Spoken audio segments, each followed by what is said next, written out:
कौन से तीन तरीके के एनिमल्स हो सकते हैं? वही हार्बी, कार्नी और ओमनी, तीनों मिलते हैं। एग्जाम्पल एक एक। हार्बीवोरस के एग्जाम्पल, हार्बीवोरस के एग्जाम्पल डॉल्फिन। हाँ और क्या? कोई बोला तो डॉल्फिन बोल रहे थे आप लोग भी। अरे यार शाकाहारी बताओ, समुद्र का कोई शाकाहारी जीव। टर्टल। टर्टल तो खाता है हाँ। स्टारफिश। Okay starfish. स्टारफिश दिख रही है इसमें आपको? स्टारफिश दिख रही है सबको? देखो लेजर काम कर रहा है, स्क्रीन पे दिख रहा है। इसमें तो दिख रहा है, दिख रहा है? इसमें नहीं दिख रहा रिफ्लेक्ट? दिखा था? हाँ। चलो कोई नहीं, छोड़ो ये सब टाइम पास वाली चीजें। समझ में आया? स्टारफिश, स्टारफिश में क्या होता है? बहुत इंपॉर्टेंट है क्योंकि स्टारफिश फिश नहीं है, कई बार का क्वेश्चन है। ठीक है, एक होता है सी कुकुम्बर, सुना है? समुद्री खीरा, हाँ वो भी याद रखिएगा, इसी का एनिमल्स होता है। बट वो खीरा कहने के लिए होता वो है वो एनिमल, पता चले आधे सी कुकुम्बर तुमने कहा खीरा लाओ छील दे। हैं? हाँ बहुत अजीब टाइप का, बिल्कुल सही बात है, सी कुकुम्बर ये होता है। इसी तरीके से सी काऊ, सुना है? सी हॉर्स, सी काऊ, सी हॉर्स तो सुना होगा। हाँ सी काऊ भी होती है बेसिकली। बट इन सब नाम ऐसे रखे कि उनका स्ट्रक्चर वैसा होता है, वो ही नहीं होते हैं, समझ रहे हो? पता चले नए लोग पहुंच जाए दिक्कत हो जाएगी। हाँ चलो, क्या मैं पूछा था? हार्बीवोरस के एग्जाम्पल में सबसे फेमस बिल्कुल बता लिया, फिशेज, स्मॉल फिशेज, छोटी मछलियां सब हार्बीवोरस होती हैं। लगभग मैंने वर्ड यूज किया, ठीक है, प्रॉक्स। कार्निवोरस में शार्क है, हाँ, बिल्कुल लिख लीजिए। शार्क तो आप लोगों ने देखी होगी, इसमें है कहीं इमेज में, उधर है ब्लू वाली, वो दिख रही है आपको अप्रॉक्स? ठीक है, शार्क। और फिर क्या हुआ, क्या बचा? का ओमनीवोरस क्या होगा? डॉल्फिन्स। टर्टल लिख लीजिए ओमनीवोरस में, टर्टल। टर्टल जानते हैं? कछुआ हर्बीवोरस में होती है, हर्बीवोरस होती है। ठीक, ये हुए आपके वो। अब आइए एग्जाम में जो आ रखे हैं, ये तो पहले वाले एग्जाम में लिखिए ध्यान से। एग्जाम में चार आए हुए हैं और ये चारों पूछे हुए हैं कार्नि, ओके कार्निवोरस के नाम है। कार्निवोरस के नाम में लिख लीजिए, पहला है कोपॉड, सीओपी पीओडी, कोपॉड, सीओपी पीओडी, कोपॉड। बस एग्जाम में आया हुआ है, या ये इसमें ये है क्या? कॉपॉड एक एनिमल होता है कार्निवोरस। दूसरा होता है क्रील, के are I double L, krill. Third होता है जेलीफिश, जेलीफिश सुना होगा आप लोगों ने, जेलीफिश। एंड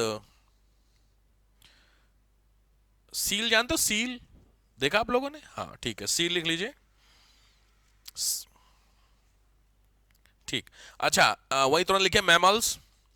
सी में मिलने वाले मैमल्स पूछा हुआ है, मैमल समझते हैं स्तनधारी? तो मैमल्स में है पहला वेल, लार्जेस्ट मैमल में आता है ना वेल, वेल जानते हो? ठीक। दूसरा है डॉल्फिन, सी काऊ, समुद्री गाय।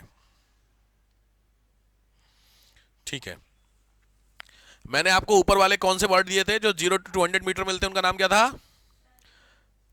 पहले जगह उधर वाले बेंथिक, तो जहां बेंथिक है वहां पे लिख लो 16%, पीछे साइड में बेंथिक 16%, यानी टोटल एनिमल्स और प्लांट का 16% होता है जो कहां मिलता है? बेस में। क्योंकि लॉजिक बात है, सबसे ज्यादा बेस में मिलेगा तो वो हमारे काम का बहुत ज्यादा नहीं हुआ ना।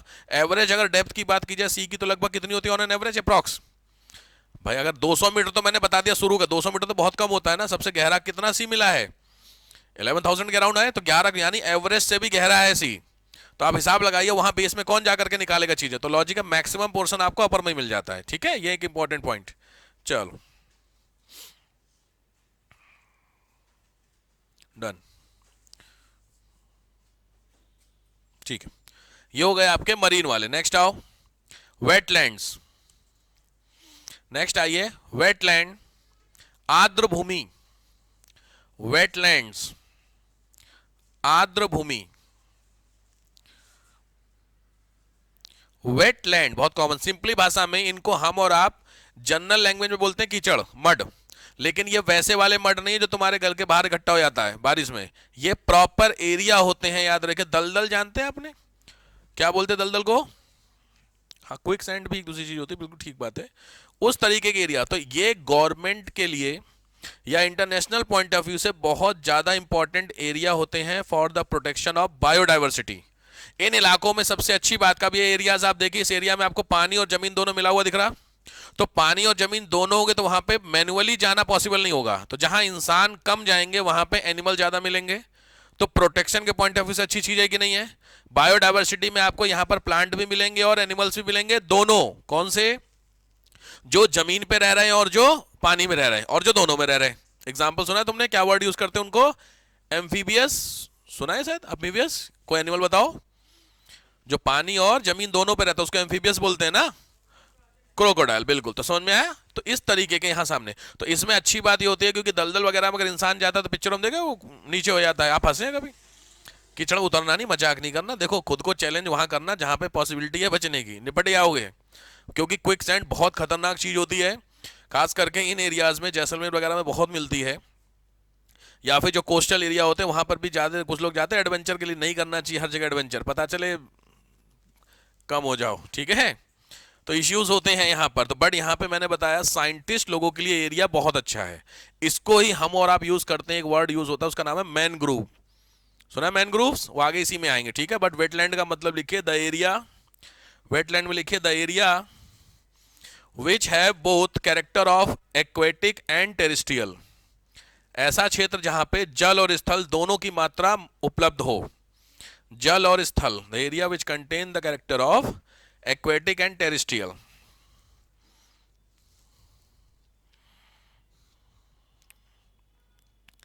ठीक है, कॉमन एग्जांपल इसको बोलते हैं मार्सी लैंड, सुना होगा आप लोगों ने, मार्स, MARSH, मार्श, दलदल। तीन तरीके के होते हैं, लिखिए 3 टाइप होते हैं आपके ये वेटलैंड, वेटलैंड बायोम में 3 टाइप ऑफ बायोम होते हैं। पहला होता है कोस्टल वेटलैंड, तटीय बायोम, तटीय वेटलैंड जो होता है कोस्टल वाले। सेकंड होते हैं आपके इनलैंड वेटलैंड, इनलैंड।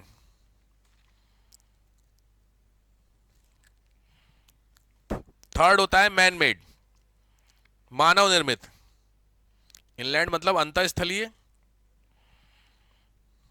चलो अब आओ कोस्टल, कोस्टल के वेटलैंड में फटाफट, कोस्टल वेटलैंड में पहला है कोरल रीफ, कोरल रीफ, शोर सुना, SHORE, शोर सुने आपने, तो लिख लीजिए शोर, और पुलिन सुना, पुलिन, बीच सुना, बीच, बीच तो जानते होगे, कोई बीच गए होगे समुद्र में कहीं तो बीच तो मिले ही हो आपको, कोई एग्जांपल, रामेश्वरम गए थे, क्या बीच का नाम है, रामेश्वरम वाले बीच का क्या नाम है, चेन्नई वाले बीच का नाम, चेन्नई का जो बीच है मरीना बीच होता है, ठीक है, ऐसे मुंबई वाला जुहू बीच बहुत कॉमन होता है, तो गए होंगे आप लोग, तो बीच होता है, तो ऐसे समझो जो बीच होता है ना उसी का एक अपडेटेड फॉर्म होता है सोर्स, SHORES, ठीक है। तो ये सोर्स और मैनग्रोव्स, और मैनग्रोव्स एग्जांपल में मैनग्रोव, ये सब किसके हो गए आपके, मरीन के।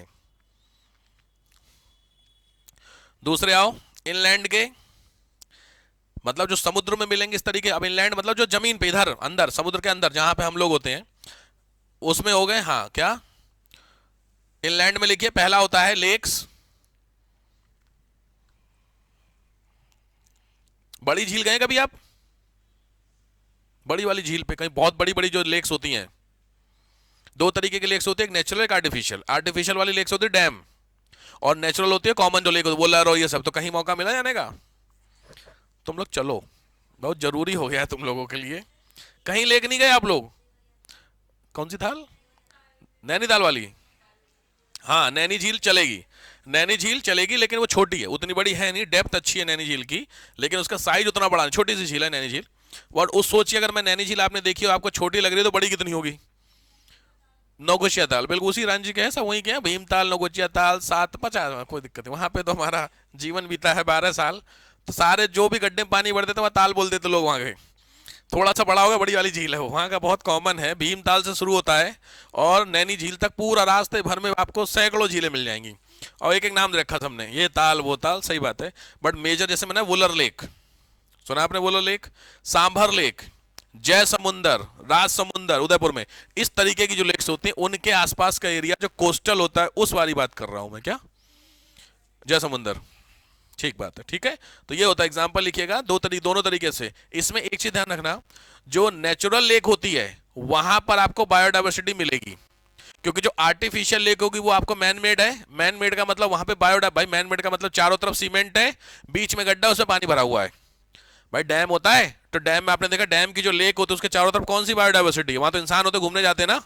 तो इसीलिए जो नेचुरल लेक होती है वो वाली मिलती है तुम्हारी बायोम में। अगर आपको लेक्स लिखनी होगी तो कौन सी होगी, वो नेचुरल लेक होगी, ये ध्यान रखना भाई। ठीक, एग्जांपल लिख लो, Wular lake, Wular lake, Sambhar lake, etcetera. और थर्ड होता है मैन मेड। थर्ड होता है मैन मेड। मैन मेड का मैंने आपको बता दिया थोड़े बहुत। मैन मेड में सबसे अच्छा जो होता है, छोटा एरिया होता है, इसको लिखो फार्म लैंड। फार्म लैंड जो खेती होती है जिसमें पानी भरा होता है, जमीन होती है जब खेती करते हैं तो पानी, तो वो भी एक तरीके का क्या काम करता है, वेटलैंड होता है, कीचड़ होता है ना वो। भाई जैसे वो बहुत सारे किसान होते हैं, वो पानी भर के छोड़ देते हैं ना, तो 2-3 दिन तक फिर उसमें बहुत छोटे छोटे जो माइक्रो ऑर्गेनिज्म वो डेवलप हो जाते हैं। तो वो भी एक तरीके का यही तो कहलाएगा मोटा मोटी। तो खेती वाला जो जमीन होता है वो भी कहलाता है, बट मैंने बोला एरिया वाइज बहुत छोटा होता है, छोटे छोटे जो खेत होते हैं। बट हाँ, इसमें यूज किसका है, इसमें सबसे ज्यादा रोल किसका होता है, मैन मेड होते हैं ना, इंसानों का। वो मत लिखना, क्या नाम, डैम वाली लेक मत लिखना, क्योंकि डैम वाली लेक ना बायोडाइवर्सिटी के पॉइंट ऑफ व्यू से अच्छी नहीं होती है। ठीक है, चलो ठीक है। इसी में आता है आपका कोस्टल, हो गया था। हाँ, कोस्टल के तो एग्जांपल मैंने बता ही दिए थे आपको। ठीक है, नेक्स्ट हेडिंग डालिए रामसर कन्वेंशन, इसी में रिलेटेड है। वेटलैंड जो आपने लिखा है इसी से रिलेटेड रामसर कन्वेंशन होता है।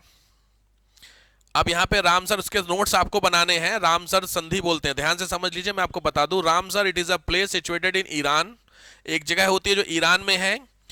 क्यों है, क्योंकि जितने भी वेटलैंड है, मैंने अभी आपको बोला प्रोटेक्शन के लिए जरूरी है। क्यों, क्योंकि बायोडाइवर्सिटी के लिए जरूरी होंगे भाई साहब। तो इसीलिए दुनिया भर में जितने भी इस तरीके के मड वाले एरिया हैं, उन एरिया को प्रोटेक्ट करने के लिए एक मीटिंग हुई थी, which is in Ramsar. Time है आपका 1971 के अराउंड। तो why it is called Ramsar convention, क्यों हुआ, because it was held in Ramsar, जो जगह कहां है, ईरान में। क्यों हुआ था, to protect the biodiversity in wetland. तो दुनिया भर में जहां जहां पर वेटलैंड है उन एरिया को प्रोटेक्ट करता है ये कन्वेंशन। तो भारत भी इसका पार्ट है, इंडिया भी इसका पार्ट है। तो दुनिया भर के जितने भी इस तरीके के पोर्शन होंगे उसमें प्रोटेक्ट करने का काम करता है। ठीक है, चलो इसमें मे भी आपको ये सामने आप देख रहे हैं, ये सारे रामसर साइट्स हैं, दिख रहा है आपको। यहां ना देखना, घर पे इसमें गूगल कर लियो, मिल जाएगा आपको। यहाँ क्यों छोटे बच्चे सर इसको बड़ा करो, मैं लिखवा नहीं रही, ये सारे साइट्स हैं। चिल्का लेक, सांभर लेक सुना है, ये सब, और जो नेचुरल लेक्स होती है वो सारी लेक्स को रामसर साइट में इंक्लूड किया गया है। तो आपको लिस्ट बनानी है प्रीलिम्स के लिए, बहुत तगड़े क्वेश्चन बनते हैं इसको लेकर के। ठीक हो गया, तो इस साइट्स को गूगल कीजिएगा, आपको तुरंत आपको रामसर साइट्स मिल जाएगा। नोट कर लीजिए इस चीज को। रामसर कन्वेंशन पे कवर करना है आपको, पहले short notes 200 word plus Ramsar sites आपको लिखनी है। ये रामसर साइट्स का देखो अपडेट कितना दे रहा है, नीचे दिया है 75 रामसर साइट्स लिखा है, इधर लिखा है रामसर 75 रामसर साइट्स हैं, 75 रामसर साइट्स हैं। समझ में आया? तो इसकी लिस्ट को बनानी भैया। इकोलॉजी में थोड़ा सा लिखने वाला पोस्ट, क्योंकि इसमें नेशनल पार्क, नहीं बायोफेयर सेंचुरी, वो सब मिलेगा आपको, तो वो लिखने पड़ेंगे आपको। तो अभी थोड़ा थोड़ा करके चलोगे ज्यादा बेहतर है। तो रामसर साइट्स ये अपडेटेड है जैन 2023 का, जनवरी 2023 तक का अपडेट है। तो अभी चल रहा है आपका 24, खत्म हो रहा है, तो आप देख लीजिएगा, 2-4 ऐड हुए होंगे, बट 80 मान के चलो। तो इसकी आपको लिस्ट कवर कर लेनी है, हो जाएगा? हाँ बोलो, डन। नेक्स्ट आओ, मैन ग्रुप्स, नेक्स्ट हेडिंग डालो। नेक्स्ट बायोम होता है मैन ग्रुप्स, वेटलैंड टाइप, हाँ जी, उसी में मैन ग्रुप्स भी आते हैं। मैन ग्रुप्स तो जानते ही होंगे आप लोग, बहुत कॉमन होते हैं, कच्छ वनस्पति बोलते हैं इनको, मैन ग्रुप्स। जहां पर भी आपका एरिया समुद्र में अटैच होता है, समुद्र और जमीन जो अटैच होती है, वहां पे जो वेजिटेशन मिलती है उसको मैन ग्रुप बोलते हैं। ठीक हो गया? इस इमेज में आप देख रहे होंगे, पहली वाली इमेज में देखिए तो उसमें आपको झाड़ियां दिख रही बहुत सारी। आईएएस का डायरेक्ट क्वेश्चन है, what is the basic importance of man group. मैंने आपको बताया जहां पे सी जमीन से दोनों आपस में टच होते हैं, उन इलाकों में जो वेजिटेटेड वो मैन ग्रुप है। तो अब मुझे बताओ इनकी इंपॉर्टेंस क्या है मैन ग्रुप की। वैसे नहीं पता, कॉमन सेंस के हिसाब से सॉइल को होल्ड करता, वेरी गुड। तो उससे किसका अपहोल्ड ना हो जाए, ठीक बात है, क्या फ्लोड ऑफ ना हो जाए, उससे क्या होगा, होगा तो सही जा रहे हो, सही जा रहे हो, सही बात है आपका, बिल्कुल है, सॉइल को कंटेन करता है, लॉजिक बात है। इससे पीछे अब देखो, पहली वाली इमेज में देखो, ये आपका हुआ ऊपर वाला पोर्शन, उसकी रूट्स तो नीचे होंगी ना, तो रूट्स नीचे होंगी, प्रॉपर एक तरीके से पकड़ उसने कर रखी होगी। तो बेसिकली ये सबसे ज्यादा फायदा मिलता है कोस्टल वेव्स का।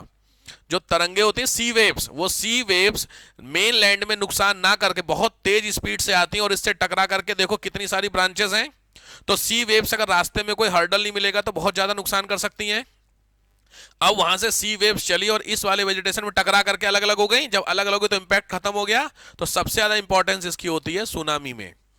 तो अगर इसी लोग कहते हैं मैन ग्रुप को प्रोटेक्ट करो कोस्टल एरिया में, अगर कभी लाइफ में सुनामी आई तो वो सुनामी का इंपैक्ट अराउंड 1/3 कर देती है ये।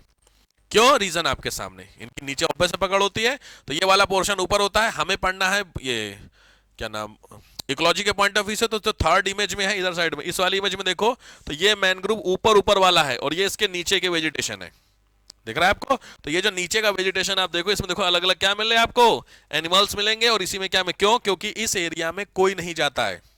भाई कौन जा सकता है इसमें? लॉजिक बात है, मैंने बताया ऊपर, अब उस वाले एरिया में आपको तुमको जाना, ऊपर वाले में तुम जाओगे, पता चले टांग अटक गई कहीं पे, भाई ऊपर वाले में गए फंस गई टांग। अब क्योंकि ये सारे के सारे कैसे होते हैं, स्पाइनी होते हैं, कांटे होते हैं इसमें। मूवीज बहुत सारी बनी है इस पे, हॉलीवुड की बहुत सारी मूवीज है। घूमने गए थे, उसमें एक मम्मी होती है 2 बिटिया को लेके, तो उसी में जाती घूमने के लिए, और वहां पे उसकी एक बिटिया गिर जाती है इसी में, मूवी में। तो वो उसको बचाने जाती है तो क्रोकोडाइल आ जाता है वहां पर, ब्लैक वाटर, हाँ शायद यही है ना, हाँ वो मैन ग्रुप की है मूवी है। तो आप सब आप लॉजिकली समझिए, अगर आप इस जगहों पे फंस जाएंगे तो कोई बचाने भी नहीं तुमको आएगा, क्योंकि तुम गए क्यों? बस सीधी बात है, कूदोगे नीचे तो नीचे क्या है, मरीन, और अगर आप उसमें फंसे हैं तो उसमें क्या है आपका, भाई कांटे हैं आपको। या तो इधर अब सोचो, ये जो एरिया पहला वाला आप देख रहे हो उसके पीछे तो फॉरेस्ट है ना, तो वहां पे भी फंस गए, वहां पे भी फंस गए, नीचे तो खत्म ही हो। और इसमें अगर आप पानी में, इस वाले ग्रीन वाले में देखो, इसमें गए तो ये पूरा दलदल है, दिख रहा है? तो अल्टीमेटली इन जगहों पे ह्यूमन एक्टिविटी जीरो। तो जब मैंने बताया जहां इंसान नहीं पहुंचते वहां पे इकोनॉमिक पॉइंट ऑफ व्यू से बेहतर हो जाता है। तो इसीलिए बायोडाइवर्सिटी के पॉइंट से मैन ग्रुप बहुत अच्छे होते हैं। इसीलिए इनको प्रोटेक्ट करने के लिए गवर्नमेंट का एक प्लान था, which is called Ramsar convention, जो पीछे देखा, तो मैन ग्रुप को भी प्रोटेक्ट करते हैं। क्लियर हुआ? चलो, तो मैन ग्रुप के बारे में आपको लगभग समझ में आ गया, लिख लो। In India they were in 12 area, 12 state, 12 state में ये मिलते हैं इंडिया में। सबसे ज्यादा होते हैं वेस्ट बंगाल, दूसरे पे होता है गुजरात। 12 स्टेट कवर करते हैं, जिसमें से टॉप पे है वेस्ट बंगाल, सेकंड पे है आपका गुजरात। ठीक है। Most important for the recycling of nutrients, पोषकों का चक्रण के लिए, पोषकों के चक्रण के लिए,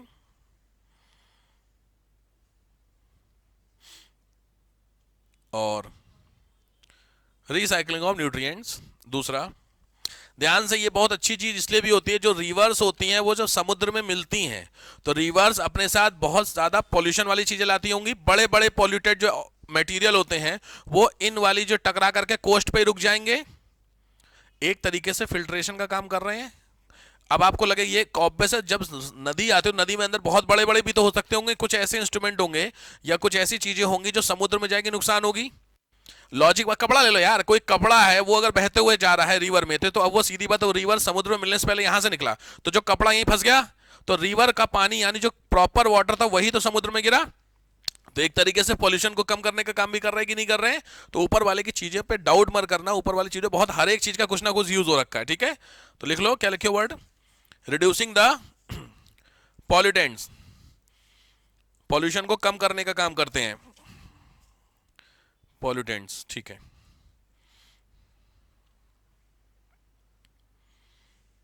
ठीक, ये डेटा है, ये अभी रहने दीजिए।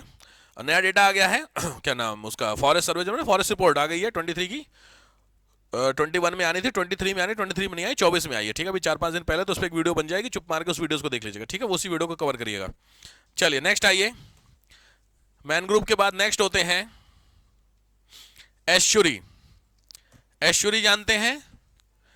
एस्चुरी, इसमें आप दिख रहा है कुछ आपको, सिंपली तरीके से समझिए, जब नदी सी में जाकर के मिलती है तो वो 2 तरीके के स्ट्रक्चर को बनाती है। एक स्ट्रक्चर कहलाता है डेल्टा, जो आप सबने सुना होगा। डेल्टा में क्या होता है, जो वाटर होता है आपका वो नॉर्मली जाता है इसमें शायद आई थिंक होगा नहीं, डेल्टा की जरूरत है नहीं इसमें, ठीक है। तो जो एस्चुरी क्या होता है ऐसे समझो, बहुत ध्यान से इमेजिन करो इस चीज को लेकर जो मैं समझा रहा हूं। जब रिवर आगे की तरफ बढ़ी तो रिवर आ कहां से रही है, माउंटेन से। तो जब माउंटेन से चलेगी और जमीन से हो करके सी तक पहुंचेगी, इस पूरी ट्रेवलिंग में 1,500 किलोमीटर चलती होगी अप्रॉक्स, 1,000, 1,200, 1,500 चली। 1,000, 1,200, 1,500 किलोमीटर चलने में उस रिवर के अंदर क्या क्या चेंजमेंट आए। पहला चेंजमेंट आया, स्लोप खत्म हो गया, क्योंकि वो माउंटेन से उतर रही है, वो स्लोप अब प्लेन में तो नहीं मिलेगा। दूसरी चीज है, रास्ते भर में बहुत सारी चीजों को उसने किया होगा अडॉप्ट, तो लॉजिक बात है उसका वेट भी बहुत ज्यादा हो चुका होगा, भारी हो गया होगा। तो लॉजिक बात है, जब एक भारी चीज बिना स्लोप के नदी चलेगी तो नदी देखो, अगर स्लोप मिलेगा तो भारी चीज होगी, बहुत तेजी से नीचे आएगी, कोई दिक्कत नहीं। लेकिन अगर नदी बिल्कुल ऐसे प्लेन है नॉर्मल और इस पे भारी चीज करेंगे तो बहुत मुश्किल से वो आगे बढ़ पाएगी। तो जब नदी रिवर समुद्र में आकर के मिलती है तो वो लगभग पूरा प्लेन एरिया होता है। तो जब पूरा प्लेन एरिया होगा तो सीधे जाकर के आने में नदी को दिक्कत हो जाती है। तो नदी ऑप्शन ढूंढती है कि कहीं कोई हमें थोड़ा सा तिरछा पोर्शन मिल जाए या स्लोप मिल जाए। तो समुद्र में जिन जिन जगहों पे थोड़ा थोड़ा स्लोप होता है तो नदी की जो ब्रांच होती है वो कई सारी ब्रांचेस में बट जाती है। समझ रहा, इमेज करो, इमेजिन, समझ में आ रहा। तो वो कई सारी जब ब्रांचेस में ऐसे करके तिरछी तिरछी बटेगी तो क्या वो एक ट्राइंगल से भी स्ट्रक्चर हो गया। ये इमेजिनेशन समझ में आया। ये ट्राइंगल नहीं है सामने क्योंकि एस्चुरी है। जब नदी आपकी आगे की तरफ बढ़ी और आगे बढ़ करके उधर समुद्र है तो एक इधर एक इधर एक इधर कई सारे ब्रांचेस में, तो अगर आप पीछे से देखोगे एरियल व्यू में तो इधर बेस हो गया तुम्हारा और ये तुम्हारा क्या हो गया, कोनिकल शेप, एक ट्राइंगल बन गया। ये डेल्टा होता है। एस्चुरी इसी का रिवर्स होता है। सिंपली जब रिवर सी में डायरेक्ट मिलती है जाकर के तो जो स्ट्रक्चर क्रिएट होता है वो एस्चुरी कहलाता है।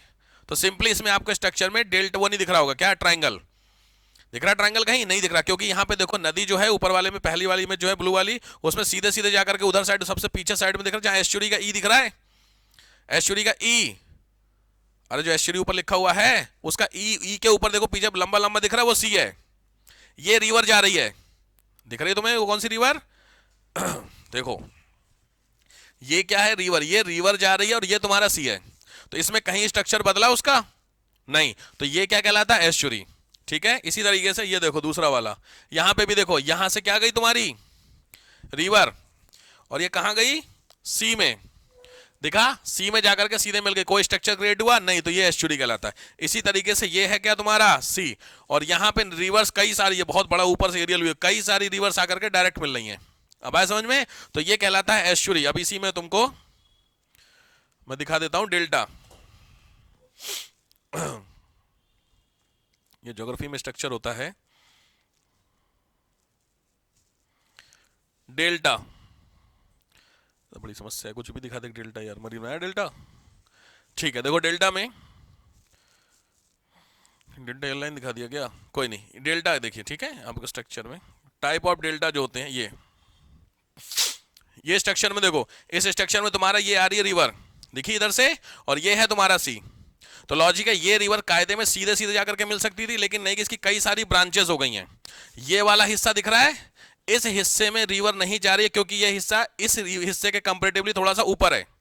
तो मैंने बताया जब स्लोप नहीं मिलेगा तो नदी सीधे सीधे जाने की कोशिश करेगी, स्लोप मिलेगा तो चाहे जितना हो कोई दिक्कत नहीं है। लेकिन इन दोनों में एक ये यहां पे भी तो जमीन होगी, यहाँ पानी कैसे आया, शुरू में तो जमीन ही होगी ना यहाँ पे, तो ये जमीन इस जमीन के कंपैरेटिवली लो है, तो इस रिवर का एक पोर्शन इधर चला गया, फिर यहां पे जब ज्यादा जमीन ऊपर होने लगी तो पानी रुक करके फिर इस हिस्से में रुका, फिर इधर की तरफ बह गया। अब आया, तो ये सारे वो हिस्से होते हैं जिन हिस्सों की जमीन का पोर्शन ऊपर है। तो अगर आप ऊपर से देखेंगे तो क्या ये एक ट्रायंगल स्ट्रक्चर नहीं निकला। तो दुनिया भर में जितने भी स्ट्रक्चर होते हैं वो इस तरीके, वो डेल्टा हमेशा होते हैं, बहुत फेमस है। बट ये डेल्टा कैसा है, रिवर्स ट्रायंगल है, पूछा हुआ सिविल्स का, समझ में आ रहा है। तो अब इसी में आता है क्या तुम्हारा दूसरा एस्चुरी। जब ये रिवर सीधे सीधे जाकर के इसमें मिल जाए तो उसके लिए दो कंडीशन अलाउ हुआ है। कौन सी कंडीशन, पहली कंडीशन जो अप्रोक्सीमेट होती है वो है, एक तो क्या नहीं होना चाहिए, स्लोप मिनिमम हो, और दूसरी चीज नदी की जो ट्रेवलिंग है वो क्या होनी चाहिए, ज्यादा की कम, एस्चुरी के लिए। लॉजिक बात है, क्योंकि अगर नदी पीछे से आ रही है तो अपने साथ सारा मटेरियल लेकर के चलेगी, और वो सारा मटेरियल लेकर के चलेगी तो क्या करेगी, डिवाइड होगी। इसीलिए दुनिया भर में जहां पे भी रिवर्स एस्चुरी बनाती हैं वो एस्चुरी में वैसी रिवर्स होती हैं जो कम, इंडिया में कहां मिल सकती हैं, इंडिया में एस्चुरी बनाने के लिए कौन सी रिवर रिस्पॉन्सिबल हो सकती हैं? बोलो भाई, इंडिया में बोलो। गंगा? गंगा तो नहीं, गंगा तो पॉसिबल, क्योंकि गंगा तो बहुत पीछे से आ रही है ना।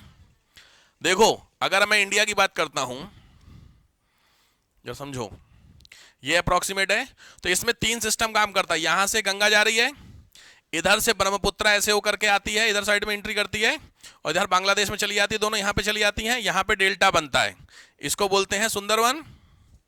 गंगा ब्रह्मपुत्र का डेल्टा जो होता है, दुनिया का सबसे बड़ा डेल्टा तो यही है।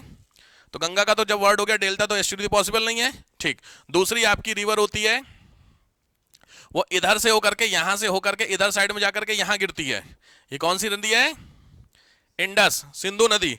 तो सीधी बात है, इसका भी क्या बन रहा है? डेल्टा बनता है, क्योंकि आप देखो लेंथ यहां से शुरू है, पूरे इंडिया पाकिस्तान को क्रॉस करके जा रही है।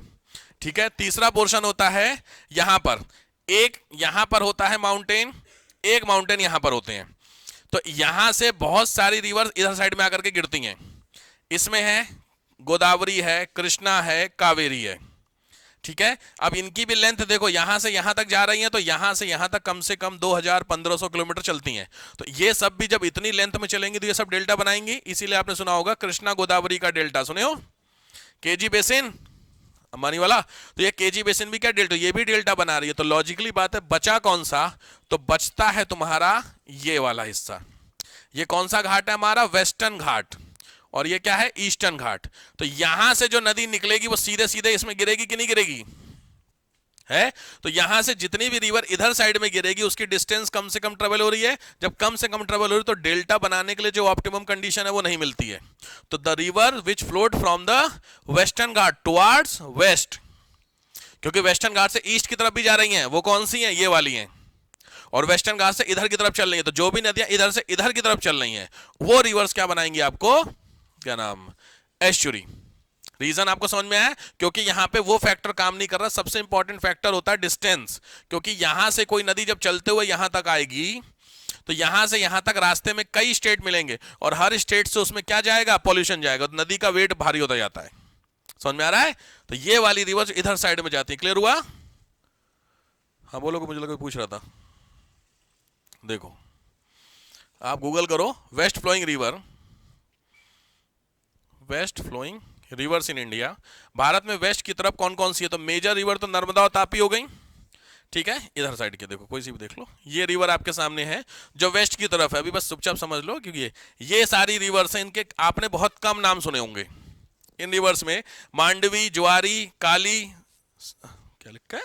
शरावती, अच्छा, भरतपुजा, पेरियार, पंबा, ये सारी रिवर इधर की तरफ आ रही। देखो यहीं से चल के यहीं खत्म दिख रहा है। तो जब ट्रेवलिंग मिनिमम होगी, तो लॉजिक बात है, ये क्या बनाएंगे? आपकी एस्चुरी बनाएंगे। अब आया समझ में? ये एस्चुरी बहुत जरूरी है आपको उसमें समझने के लिए, ज्योग्राफिकल पॉइंट से। चलो, ये हुआ तुम्हारा एस्चुरी का पोर्शन। ठीक है, तो एस्चुरी में कुछ लिखे हो? अभी लिख लो एस्चुरी में।